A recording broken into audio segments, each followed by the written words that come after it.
ආයුබෝවන් ක්‍රිකට් වලට ආදරය කරන ඔබ සියලුම දෙනාට මේ දිනවල ක්‍රියාත්මක වන ඉන්දිය ප්‍රීමියර් ලීගයේ ක්‍රීඩා කරන ශ්‍රී ලාංකික ක්‍රීඩකින් අතරින් ප්‍රේක්ෂකයින් ආදරය දිනාගත් සහ ප්‍රේක්ෂකයින් මුල සිටම බලාපොරොත්තු තබාගත් ක්‍රීඩකයා බවට පත් වුණ දිල්ලි කැපිටල් කණ්ඩායම වෙනුවෙන් ක්‍රීඩා කරන පැතුම් නිස්සංකයි. කෙසේ වෙතත් එහිදී ඔහු මේ වන විට දිගින් දිගටම දිල්ලි කැපිටල් කණ්ඩායම සමගින් තරඟ 7ක් ආරම්භක පිතිකරුවෙකු ලෙස ක්‍රීඩා කොට තිබෙනවා. මෙවර ඉන්දිය ප්‍රීමියර් ලීගයේ ශ්‍රී ලංකා ක්‍රීඩකින් අතරින් හොඳින් ක්‍රීඩා කරනු ඇතැයි බලාපොරොත්තු තබාගෙන සිටි පැතුම් නිස්සංකගේ පළමු ඉන්දිය ප්‍රීමියර් ලීග් තරගය නම් මෙතරම් සාර්ථක එකක් බවට පත් වුණේ නැහැ. එහිදී ඔහුට ලක්නෝ සුපර් ජයන්ට්ස් කණ්ඩායමට එරෙහිව ලබා ගැනීමට හැකි වන්නේ 1 ලකුණක් පමණයි.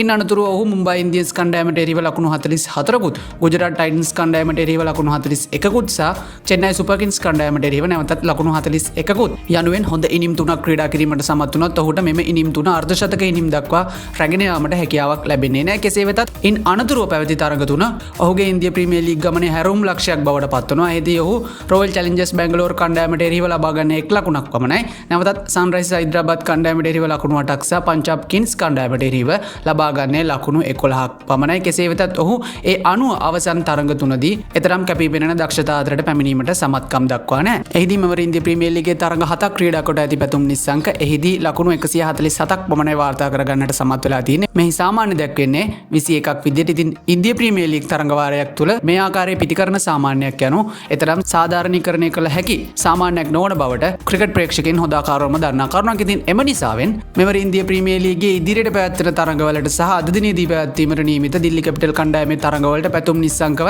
අවසන් ක්‍රීඩකින් 11 දෙනා තුල ක්‍රීඩා නොකරන බවට මේ වන විට ඉන්දියාවෙන් තොරතුරු ලැබී තිබෙනවා. ඒදී ඔවුන් සඳහන් කොට තිබෙන්නේ පැතුම් නිස්සංක වෙනුවට කේඑල් රාහුල් සමගින් ආරම්භක පිතිකරුවෙකු ලෙස ක්‍රීඩා කිරීමට පෘථ්වි ෂෝ යන ක්‍රීඩකයාව යොදා ගන්නා බවයි. ඉතින් එම නිසාවෙන් බොහෝ දුරට මෙවර ඉන්දිය ප්‍රීමියර් ලීගයේ ඉදිරි තරඟ පැතුම් නිස්සංකට ක්‍රීඩා කිරීමට අවස්ථාවක් නොලැබෙනු ඇති බවට තමයි මේ වන විට ලැබී ඇති මාධ්‍ය වාර්තාවලට අනුව සඳහන්ව තිබෙන්නේ. ඉතින් මේ පිළිබඳ ක්‍රිකට් ප්‍රේක්ෂකින් විදිහට ඔයාලගේ අදහසුත් පහලින් කමෙන්ට් එකක් විදිහට දාගෙන යන්නත් අමතක කරන්න එපා. ක්‍රිකට් පිටිය අලුත් වෙන සියලුම තොරතුරු සිනින් දැනගන්න subscribe කරලා දිගටම රැඳිලා ඉන්න අපිත් එක්ක.